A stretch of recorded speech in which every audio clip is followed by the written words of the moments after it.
भिंड शहर के वार्ड क्रमांक 4 में सरोज भदौरिया रहती है, जहां भदौरिया फार्म हाउस के नाम से मकान बना हुआ था। लंबे समय से भदौरिया फार्म हाउस का कोर्ट में मामला चल रहा था। सरोज भदौरिया 2 बार न्यायालय से मामला जीत भी चुकी हैं, फिर भी दूर के रिश्तेदारों ने दबंगाई दिखाते हुए कब्जा अब तक नहीं छोड़ा। कोरोना काल के समय सरोज अपने पति का इलाज करवाने ग्वालियर चली गई थी। इलाज करवाकर सरोज अपने घर लौटी तो रिश्तेदारों ने सरोज को मारपीट कर घर से बाहर निकाल दिया। सरोज भाई के घर वापस ग्वालियर पहुंची और कोर्ट में केस लगा दिया। 2 बार केस जीत जाने के बाद भी दबंगों ने मकान से कब्जा नहीं छोड़ा। गौरतलब है कि सरोज के पति मदन मोहन भदौरिया 26 माह से अपने पैरों पर खड़े नहीं हो पाते, क्योंकि उन्हें कई बीमारियों ने घेर लिया है। अब सरोज भदौरिया संबंधित अधिकारियों के दरवाजे के चक्कर लगाकर थक चुकी हैं, फिर भी संबंधित अधिकारियों ने सरोज को जमीन से कब्जा नहीं दिला पाया। कोर्ट के आदेश की दबंगों ने धज्जियां उड़ाई। यही नहीं, दबंगों ने सरोज के मकान पर बुलडोजर भी चलाकर जमींदोज कर दिया और सरोज को दबंग लोग जान से मारने की अब धमकी भी देने लगे हैं। ऐसा एक आवेदन आया है पुलिस अधीक्षक कार्यालय में कि महिला ने बताया है कि उसके रिश्तेदारों से मकान के संबंध में कोई विवाद हुआ है और उसने कुछ तोड़फोड़ का भी उसमें शिकायत की हुई है। तो उसमें संबंधित थाना प्रभारी को आवेदन भेज दिया गया है कि उसमें जांच करके वैधानिक कार्रवाई करेंगे, साथ ही कोई लड़ाई झगड़ा ना हो इसके लिए प्रतिबंधात्मक कार्रवाई और बाउंड ओवर के लिए भी बताया गया है। साथ में वो समन्वय करके राजस्व अधिकारियों से ये भी दिखवा लेंगे कि उसमें बंटवारे या आदि संबंधी कोई विवाद तो नहीं है और न्यायालयीन या राजस्व स्थिति क्या है उसकी। हमें ये दिक्कत है कि राजेंद्र सिंह का लड़का हमेश सिंह हमें परेशान कर रहा है।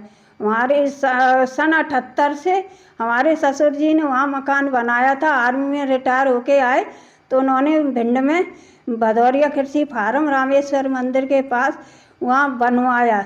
जब से हमारे सन 1981 मेरी शादी भी वहीं होके आई, तब से हम सब लोग रह रहे, ससुर हम सब लोग रह रहे थे। पति भी, हमारे पति की क्या दिमागी हालत शुरू से ठीक नहीं है, तो अब परेशान हैं हम। ससुर रहते, सब नंदों की शादी भी वहीं हुई, सब कुछ हुई। 2010 में हमारे ससुर को कैंसर की बीमारी हो गई, तो वो एक्सपायर हो गए। तो 11 जून 2011 को उसके बाद हमारे ससुर के नाम जो नगर पालिका में नामांकन था, उससे फिर हमने हमारे पति के नाम नामांकन हो गया। पति के नाम से हमारे पति की दिमाग की हालत ठीक नहीं, इस वजह से मैंने सोचा कोई भी साइन करा ले, मेरी एक मकान है वो भी चला जाएगा। तो मैंने अपने नाम रजिस्ट्री करा ली।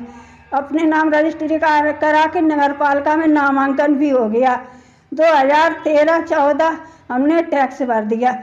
उसके बाद राजेंद्र सिंह, बांके सिंह के लड़के राजेंद्र सिंह ने बगल की वाली दीवार तोड़ दी। मैंने उनसे कहा कि ये क्या किया? बोले तुम कर लो क्या करोगी, और मुझे मारने के दौड़े। मेरा बच्चा तब छोटा था, तो मैंने थाने सिटी कोतवाली में शिकायत की। उसके बाद पुलिस आई तो राजेंद्र सिंह ने मेरे पति पे हमारे केस कर दिया मकान पे। तो पति की दिमागी हालत ठीक नहीं थी, इस वजह से हमने केस लड़ा। मैं एक बार केस जीत गई, दोबारा भी जीत गई।